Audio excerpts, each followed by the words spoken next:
So let me just click here. So what I want to talk about is not so much related to UQ, but it has a stochastic component.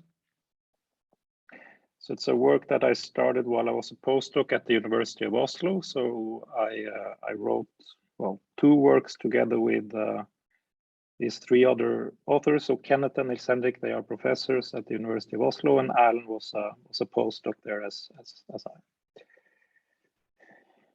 So this is my plan. I will introduce the problem first, and then I will make a connection to characteristics, because characteristics are quite useful for solving hyperbolic partial differential equations, and they turn out to be quite important also in the setting with rough driving noise. And so I will say some basics about characteristics, because I will use some drawings later which are convenient to be sort of explained in more detail first. Then I will talk about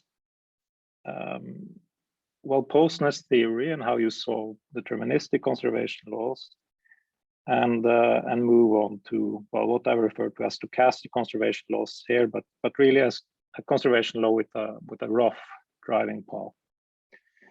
And at the end, it is maybe more related to the way we contributed. I will talk about numerical methods and a particular feature of our numerical method or our study, which we identified that you can actually speed up the performance of the numerical methods by exploiting some cancellation in the flow map of the solution operator. So I will mention that. Okay, so here is the equation. This is a form of a conservation law. Now it need not be stochastic. So what is important here, and what I will sort of stress, what is different than from a classic deterministic conservation law, is the component entering here, the differential dz.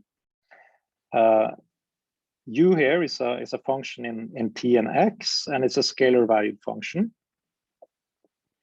And I have these kinds of regularity assumptions here, that my flux function f is C2, and the driving path here, the rough path, is a bit more than continuous. So it's alpha Hölder continuous for some alpha parameter between 0 and 1. So some examples of this could, for instance, be z of t equals t. That would be the classic deterministic setting. Then alpha would be 1. So okay, I'm not exactly in this setting, but that would be the deterministic classic setting. Alpha equals approximately 1/2 would be the Wiener process. So if you take one path of a Wiener process, then almost surely it would be arbitrarily close to alpha 1/2. And then another example would be one path of a fractional Brownian motion, and then you can have any kind of alpha Hölder regularity between 0 and 1. It's connected to the Hurst index then, if you look at such. But I mean, I'm not restricting it to this class. It could be any kind of path in this function space. So a little bit about this circle here. How should you interpret it? Well, actually what we want to study in the end is a weak form of this equation. But the way I think is most natural to interpret this is as a Wong-Sakai approximation. So this is an extension of the Wong-Sakai approximation for stochastic differential equations. And that goes as follows. So now I have a sequence of continuous and piecewise linear functions Zn, which now are approximating my rough path C here. So note these have more regularity than Z itself, because they are now Lipschitz continuous functions. But I make the assumption here that they converge uniformly to z over 0t. And then I connect each of these driving paths to the solution of this hyperbolic PDE. So here I also make the assumption then that my initial condition is equal to the exact initial condition for the nth solution. Then it holds that the limit of these functions, they actually converge in a sense that I will come back to later, but they converge towards the function u, a function u which actually satisfies the equation here. So that's the interpretation, that in the limit, this kind of normal integral is transformed into what is actually a Stratonovich integral with this circle through the Wong Sakai.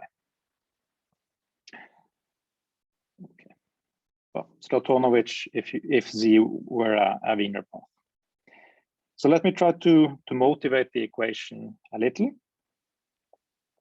So the equation was introduced by Lyons and Bertam and Souganidis, and it was as an extension of a recent theory that was developed by Lyons and co-authors on mean field games. So they saw that, okay, this equation is actually connected to mean field games, and here let me say a little bit about the connection. So here I have a system of agents or particles which interact. So the ith particle, its dynamic is determined by its own state, but also by the empirical measure generated from all the particles. Altogether, I have capital L many particles.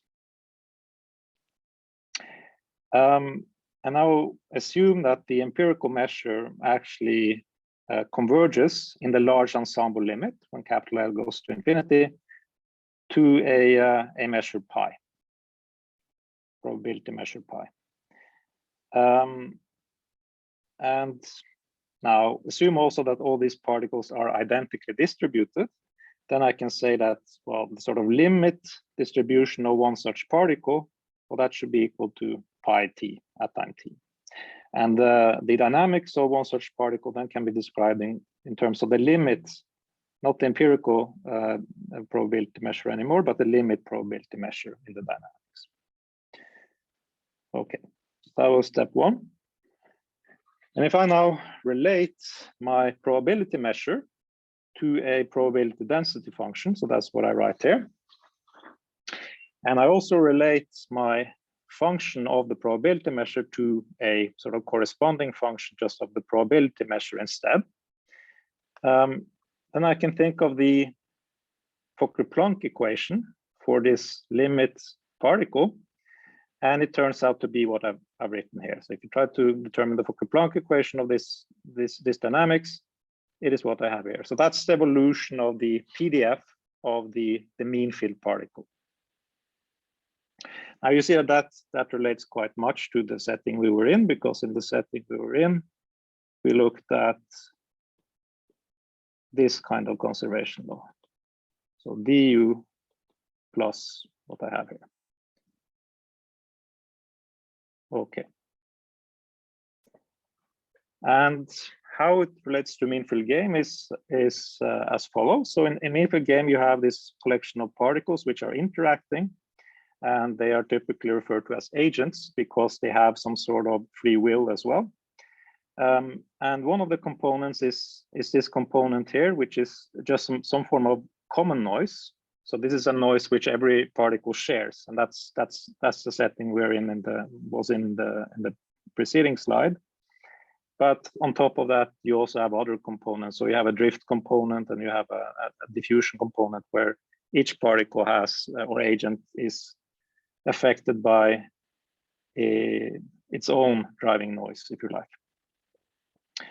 But the objective here is that you have this kind of control. All your coefficients are a function of a parameter alpha, which is a function again of the mean field measure, probability measure. And and what you seek in this kind of mean field games is to maximize the payoff. Now, I assume that all these particles here are identically distributed, and then you seek to find the control alpha, maximizing the payoff of your particle. And if I try to connect it to the conservation law again, well, if I solve my conservation law, then the solution is indeed the probability density function of what I have marked in red here. So the dynamics of what I have here when I have excluded these two terms. For a given control. So for this particular control, so when your control is, so the control was given here, it enters here, and then you have to relate it again to your probability density function. So it gives you some information on the sort of effects of a control on the dynamics part, which is related to the common noise of the dynamics. So it gives you some partial information of this mean field game dynamics. Okay, so our contribution is that we develop a numerical method for solving this conservation law, and we also exploit some oscillations may cancel in the flow map. So by cancellation, let me try to explain what that is. So here I have a so-called rough path. This is my z of t. It's oscillating like this. It's not very rough, but I can also look at this equation for non-rough paths if I want. And here is what I plotted here is u at 0x, so it's my initial condition. And then the next plot there is u at time 1/4. So it's the solution when I'm here in the rough path. And then the next plot is the solution at time 1/2. And the last plot here, this is the solution at time 3/4. And what you see is that the solution is actually identical at the times 1/2 and 3/4, while they're not identical at all these times. And why is that?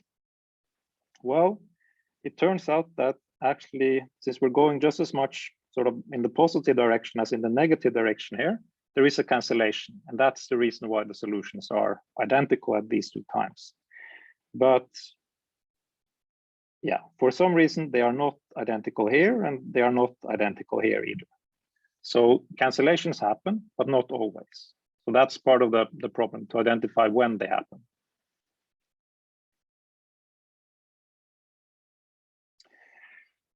Okay, so let me just start with a little bit on characteristics before I go to the conservation law.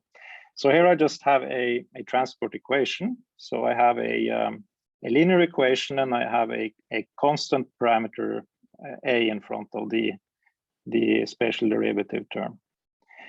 And if you now introduce this kind of ODE, which is just a linear, so the time derivative of x is just equal to a here, so the solution would just be what I write here. And I plug into the equation this kind of path, the path associated to x of t, and take the time derivative. Then I can see that if u is the function which solves the transport equation here, then actually u is going to be constant along this path. Because if I take the time derivative, I take the time derivative along this path, yeah, then it's going to be 0. So I exploited particularly that I introduced some characteristics whose derivative were associated to the factor I have here in front of the partial derivative. And then I can also construct actually the unique solution of this problem by just determining x0 as a function of x and t. So if I think of a characteristic here, and well, this is how it has evolved. So I somehow, let's see here, this is t and this is now x here. Now if I have a point t of x, if you like t, and I want to figure out, okay, what's the solution at u of t of xt? Well, then I know that that should be the same as the solution at time 0 of x of 0 tx. And by x of 0 tx, I mean the dx of 0, which lies along the curve, the characteristic curve hitting the point tx of t. So if I do this kind of inversion, then I can obtain the solution. And you can easily check that this is the solution by just plugging it into the PD. And if I want to illustrate the features of characteristics visually, here is how I will do it in this talk. So let's assume now that we have at time 0. So this is now the y-axis is u and x-axis is x. Time 0, this is my u0 of x. And here I have the characteristics along the tx plane of the PD. So here I'm considering a transport equation again. It's something like this. And then I know that, for instance, the solution at the time, well, at x equals 0 at time 0, I can relate this to the solution at time t1 at the point x of t1, which is here. So the solution at this point, which is here, I can relate to the solution at that point, which is there, of the blue line, the solution at t1. And I can also relate it to the solution at the point t2 of the solution at t2, which is here. And that's what I mean by these curves there, really. They just illustrate, well, the curves along which the solution ut x of t are constant. Well, they are actually equal to u of 0, 0, x0 of tx, if you like. Now we want to look at the conservation laws, and they are a bit more complicated because the conservation law, if you recall, even in the deterministic setting, I would write it like this. So if I write it out, it looks something like this.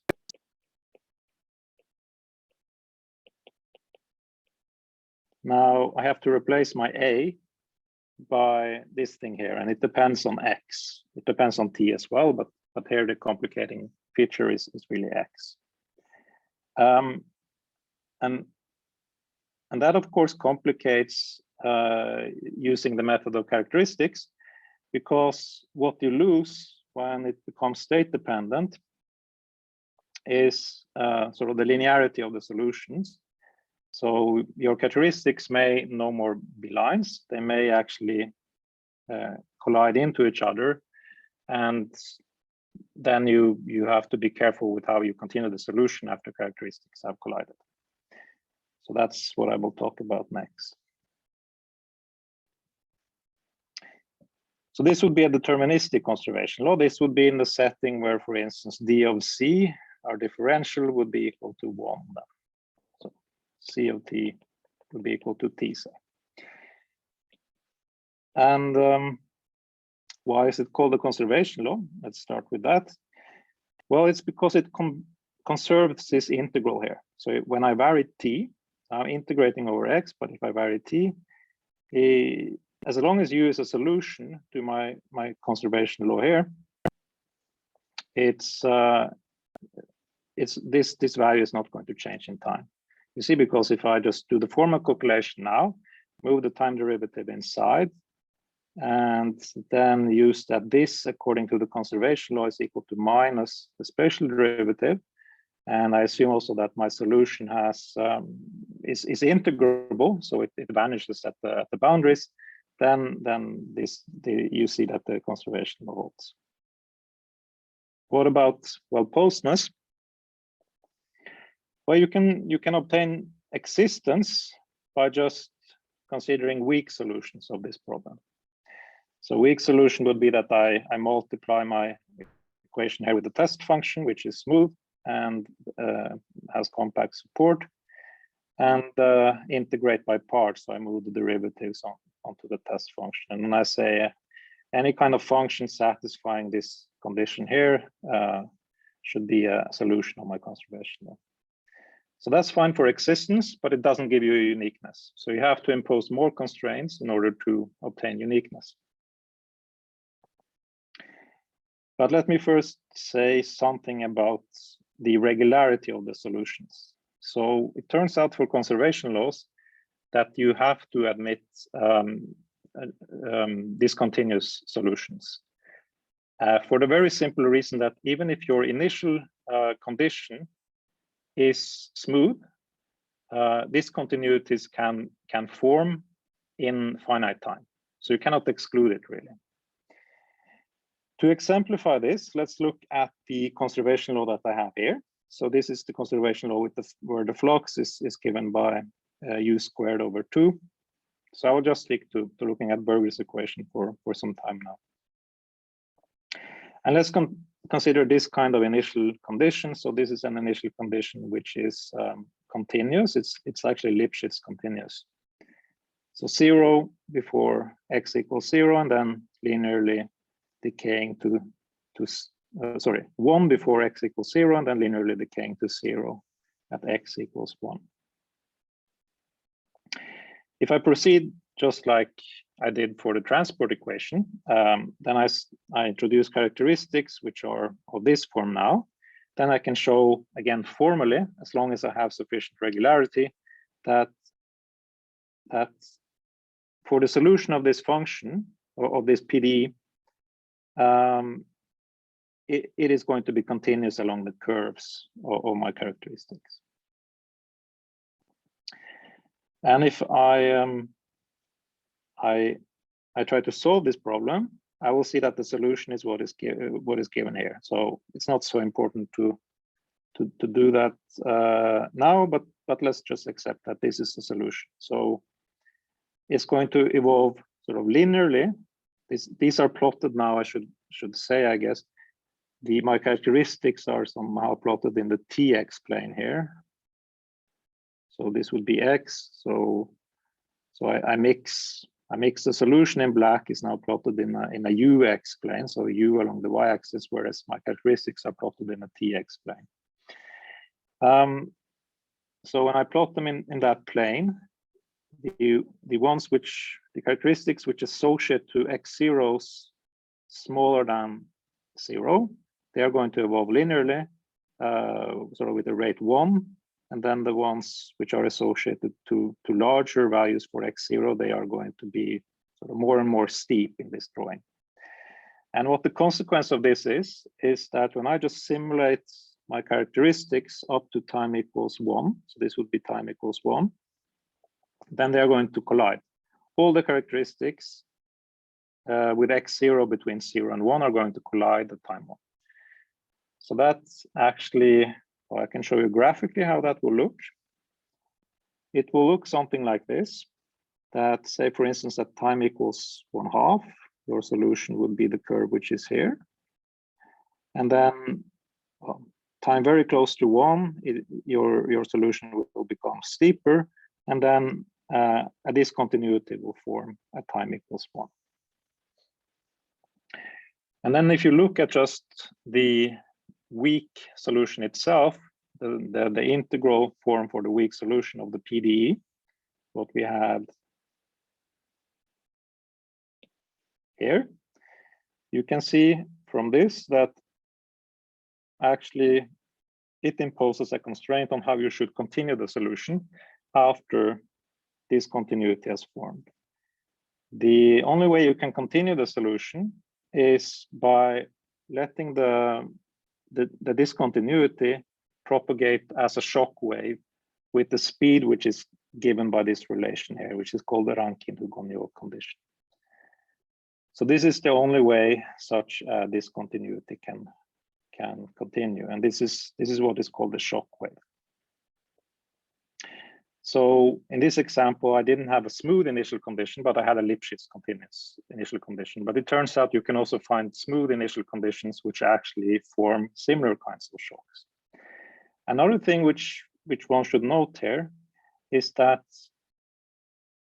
since you have to continue the solution after this point, just as a shock wave, your solutions are actually not reversible.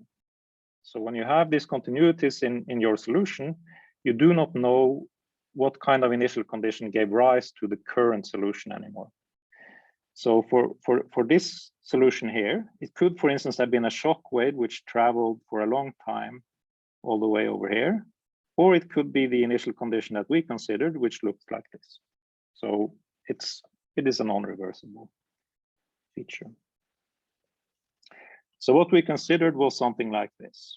We had an initial condition U0, where the left point, or what we considered led to a solution at time 1, which had a jump discontinuity of this form. So this form is such that the left value of u at the shock is larger than the right value of u. But what about shocks which have the opposite behavior? So what if I had a jump discontinuity where UL was smaller than UR? How should I continue the solution of such discontinuity? So an example is what I give here. Well, if I just try to carry over the sort of characteristics approach that I had for the transport equation, then it turns out that there are two ways of doing that. So one way is to propagate this as a shock. So if I have my initial condition like this, then at some later time, I can move it as a shock like this. So this would correspond to the characteristics which I draw here. So everything which is to the right of the jump discontinuity moves with a certain speed. The jump discontinuity moves with a slower speed due to a form of Rankine-Hugoniot condition, if you like. And on the other side, you have the characteristics for 0. The other approach to a solution, which also turns out to be a weak solution, is that you start with this jump discontinuity, and then at a later time, it sort of smoothens out as you push it forward.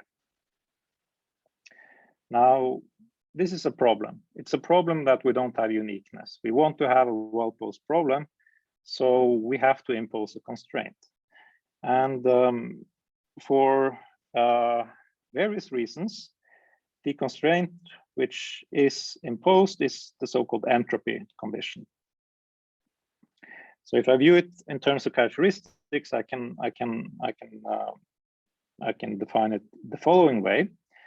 So any two characteristic curves, say for instance this one and that one, so these can only cross or meet when traveling forward in time. So this is a constraint I impose on my solutions. So what does it mean?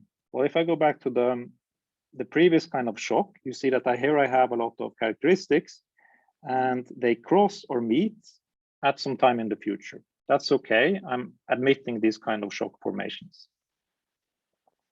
But if I look at the kind of shock wave that I have here, which relates to the characteristics that are drawn here, that is not okay according to the entropy condition, because if I look, for instance, at these two characteristics, they actually move when I travel backward in time.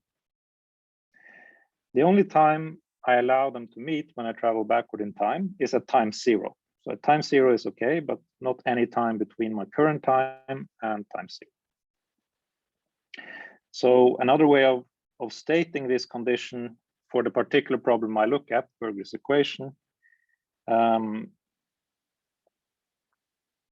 or perhaps even in general, well, I shouldn't, I think actually in general, is that the left characteristic, the characteristic associated to the left edge of a shock has to move faster than the characteristic associated to the right edge.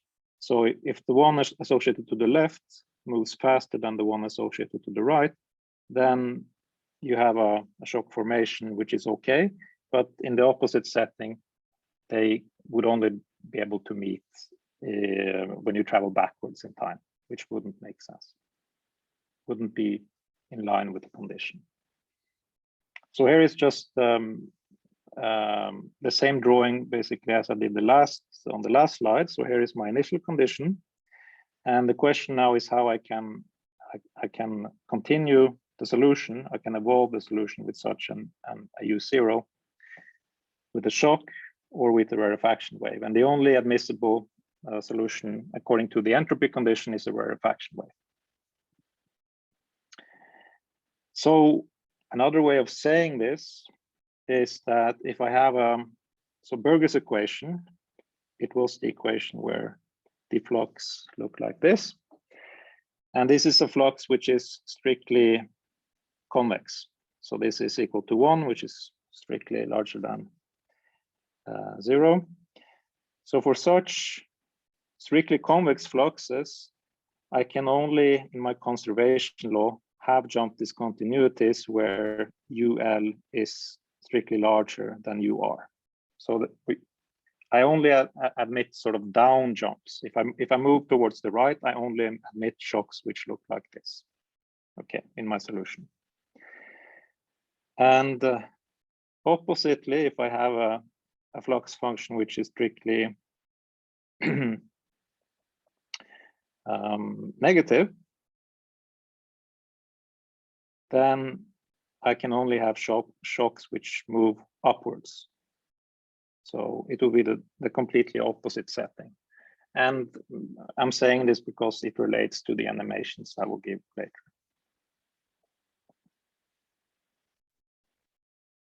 Okay, so how do you define the entropy condition more in mathematical notation?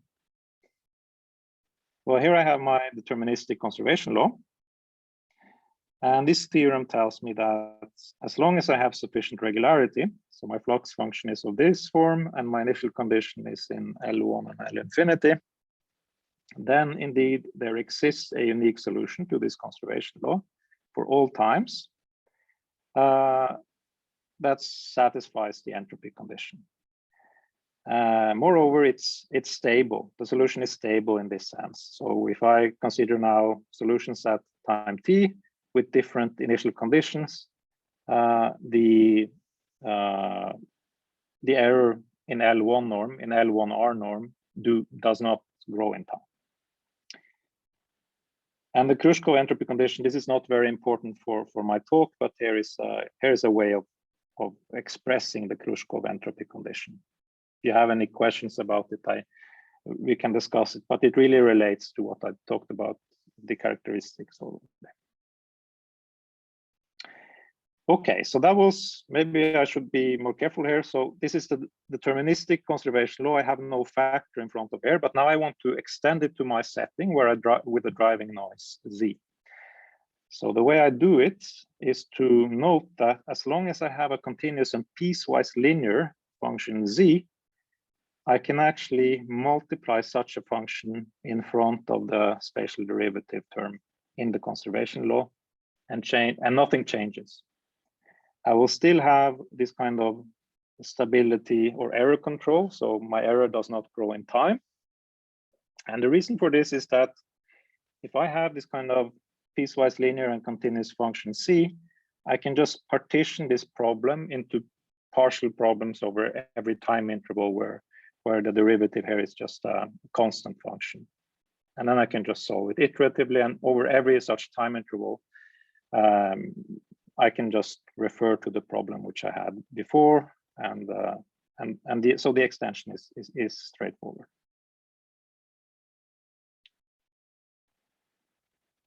Okay, so how can I interpret this result? So again, I go back to Burger's equation. Well, I can interpret this as follows. So if now I have a Z here, let's say that it's either +1 or -1. Well, if it's +1 and I have the initial condition which is given here, then I have a convex, strictly convex flux function then this shock here is going to propagate forward with the velocity, which is determined by the Rankine-Hugoniot condition. And the shock, the up jump shock, is going to become a rarefaction wave. So that's exactly what's happening. The mass which is under here is going to be conserved. So this is just how the solution is deformed. What about if the time derivative is just a -1 here? Well, then it turns out that this is the problem I need to solve.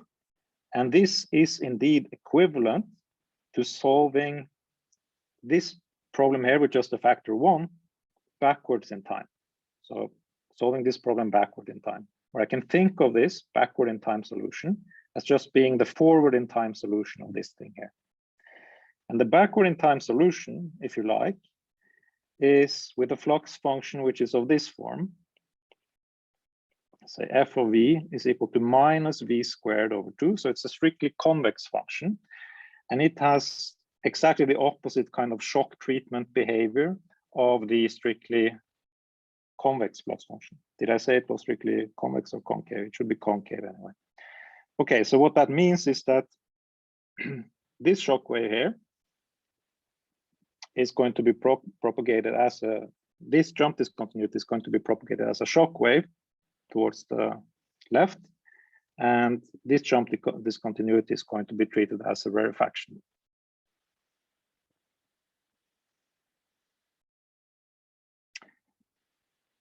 Okay, so now I will go to the what I refer to as Stochastic Conservation Law. So now we are in this setting with the rough path. And let me say a little bit about well-posedness theory for this particular problem. So how do you achieve it? Well, the rough idea is that you take a sequence of approximation functions of this path, which are continuous and piecewise linear and converge uniformly towards z.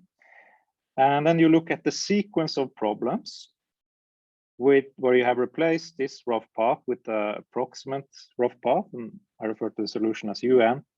And then it turns out that the limit is the pathwise entropy solution. So if I take the limit of such solutions, that's going to be the what is the so-called pathwise entropy solution of this. So this is a form of weak solution of this equation, which relates to the kinetic formulation of this equation. And I will not go into it, but let me refer to the literature where you can find the definition. I will say a little bit about what this limit means now.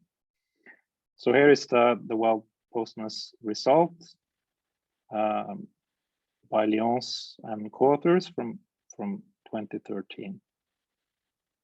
So they assume now that that your flux is C2 and that your rough path at very least is continuous.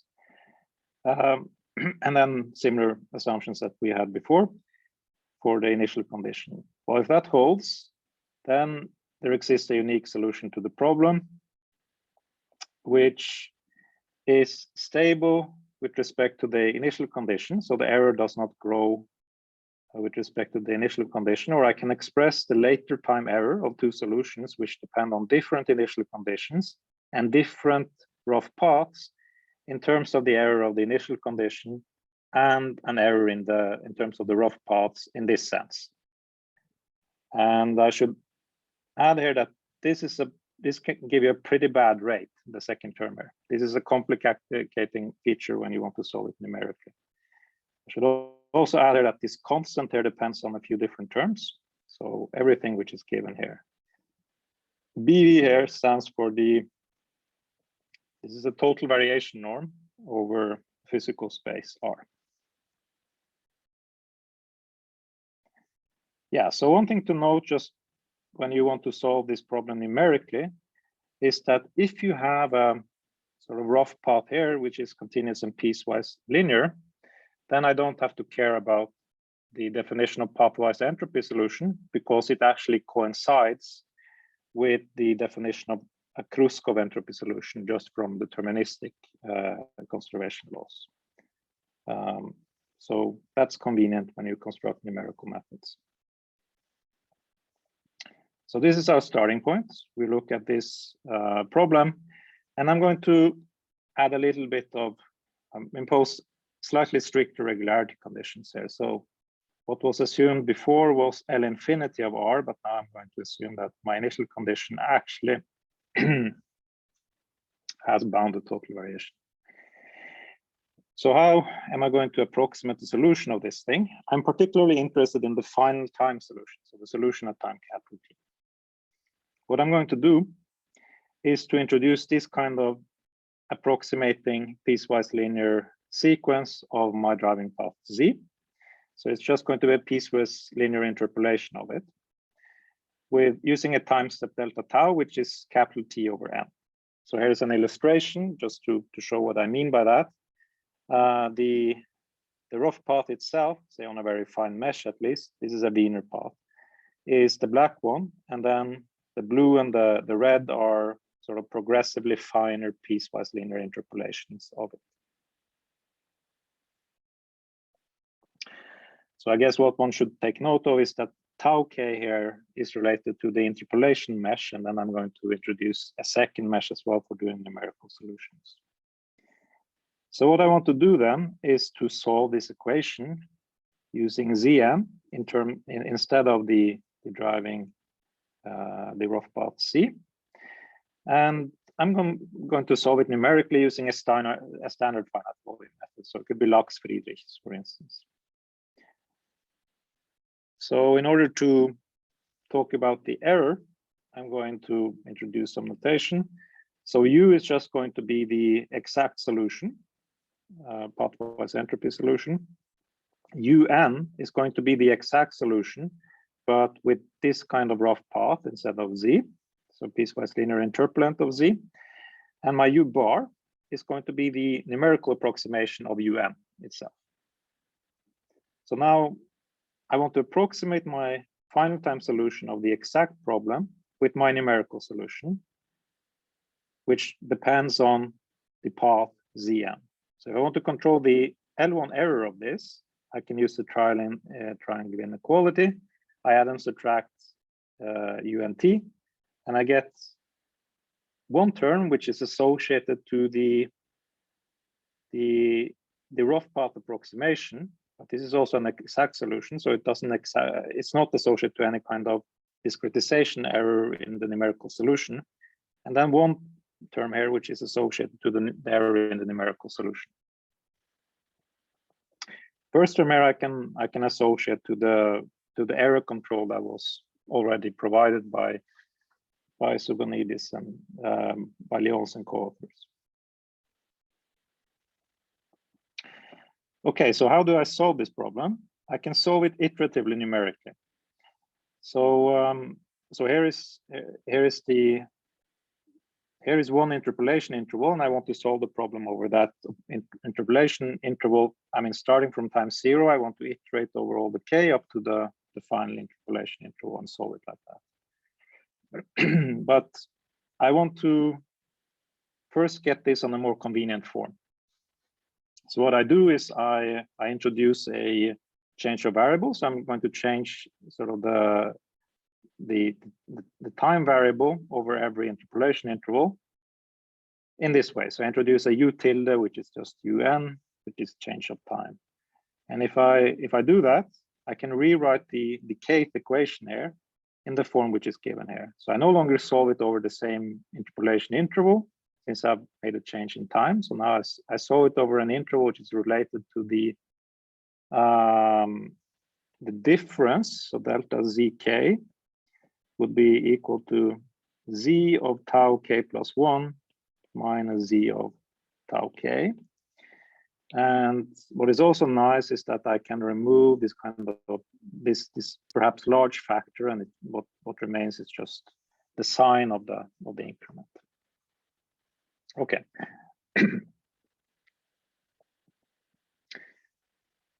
Sorry.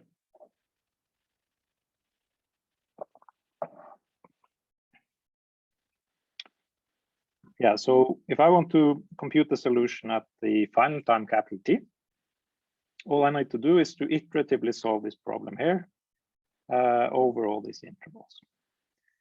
And to introduce some notation for that, I introduce this operator S, which takes some increment delta C and I apply this operator to some initial condition V.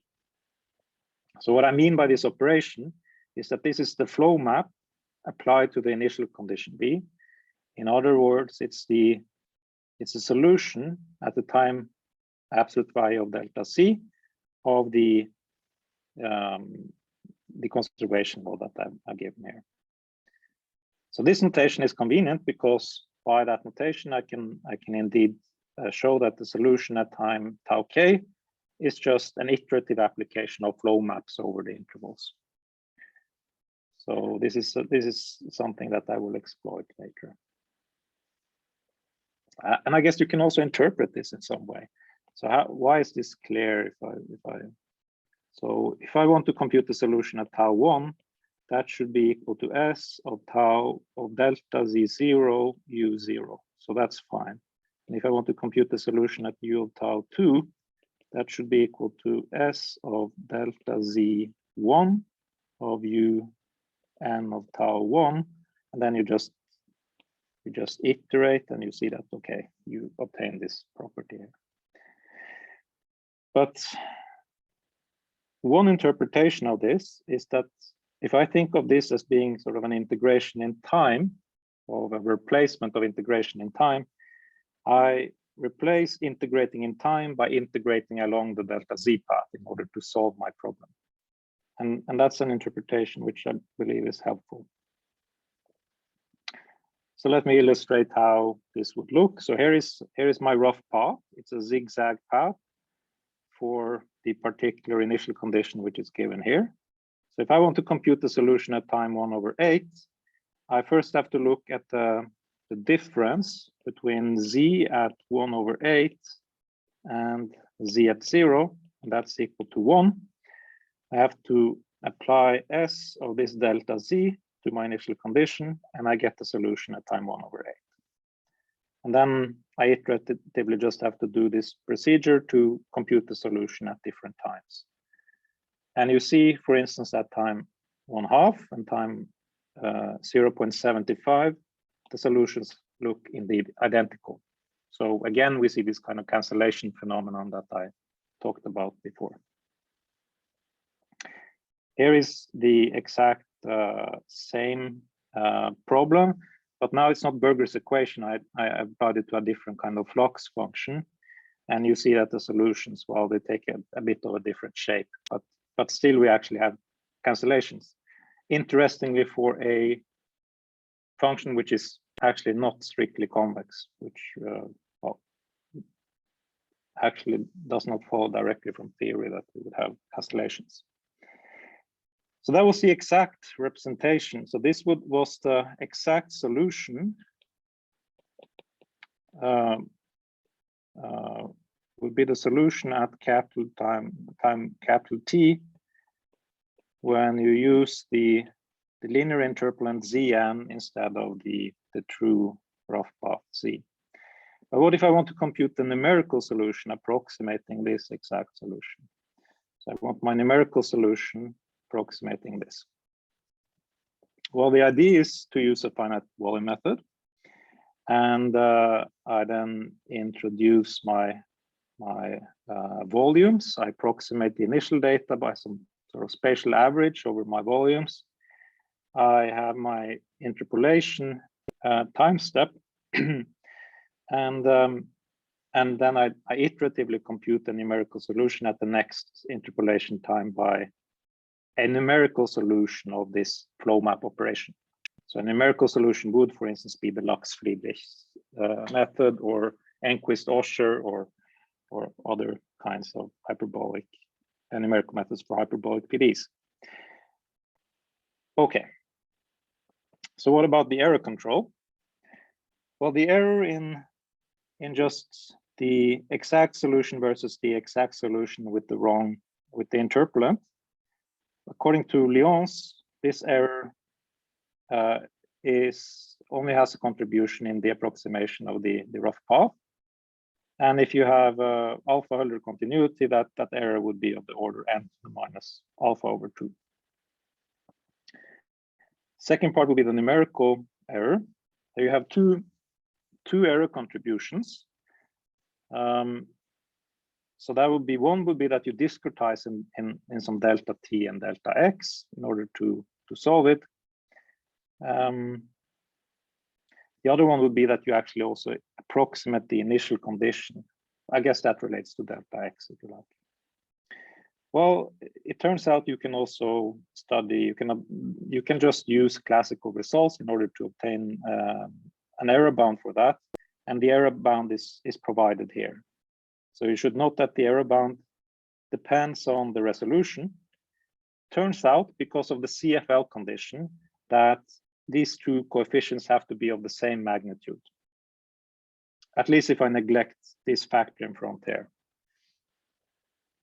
So the error bound relates to the square root of delta x, and then the total variation of my Zn.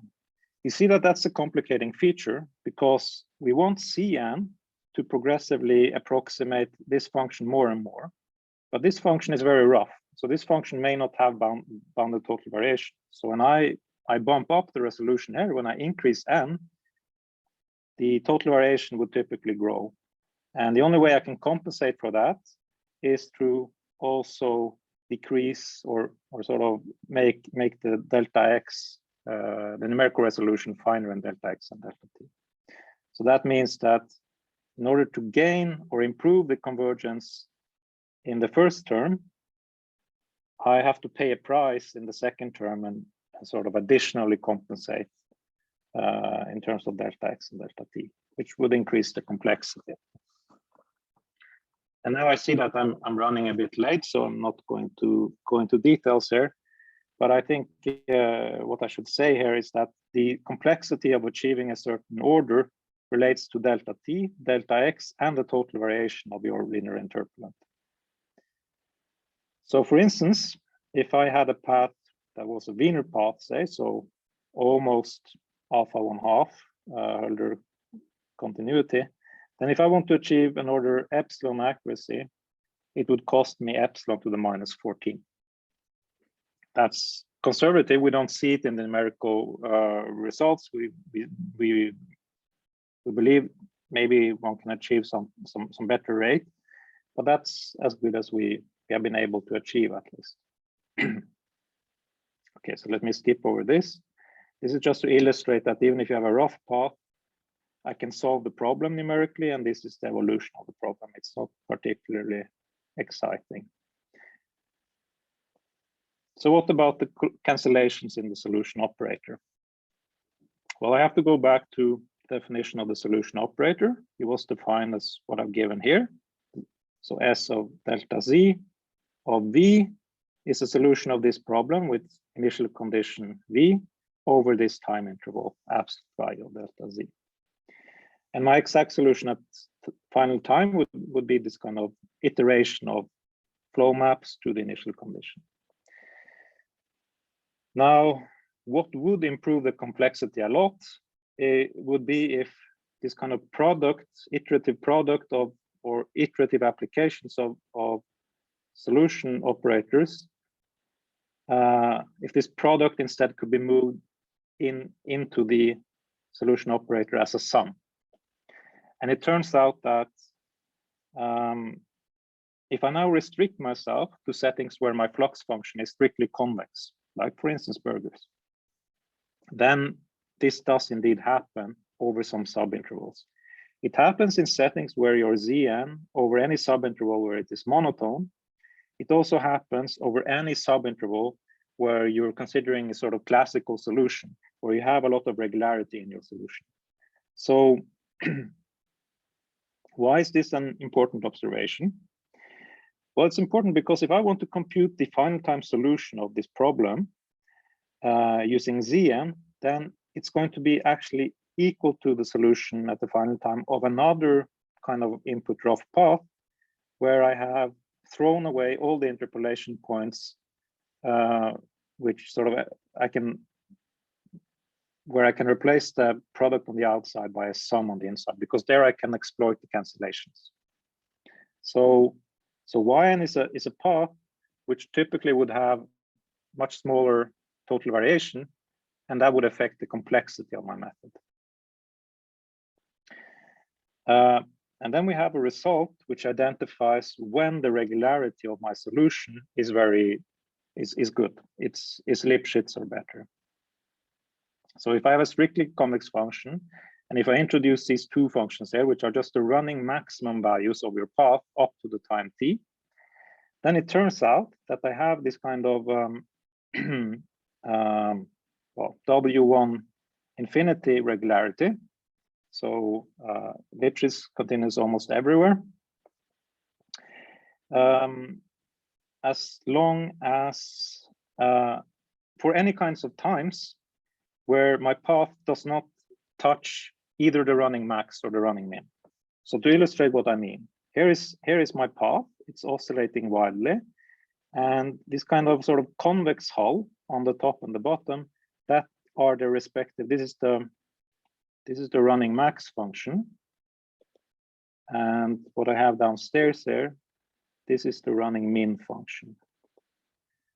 And in between any such changes, all these oscillations I can replace by just a line. So I think I have it here. I can really replace, if this blue line, say, was my Zn, I can replace it just by the purple line here, and rather solve my stochastic, my scalar conservation law, driven by the purple line than the blue line. And this, of course, affects the efficiency because it has much smaller total variation. Okay, I will skip this now. So the conclusion is that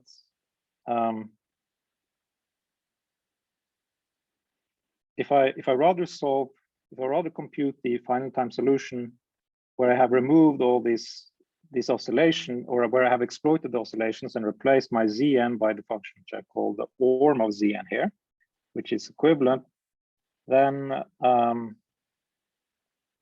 the error can be bounded by square root of delta x times the total variation of the orm rather than the total variation of the Zn.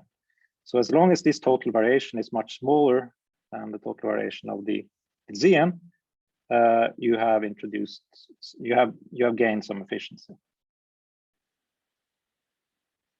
Okay, here are some different Z's and the corresponding orms, just to illustrate that there is not always an efficiency gain, but for Wiener paths, it's almost surely a lot of efficiency gain, for instance.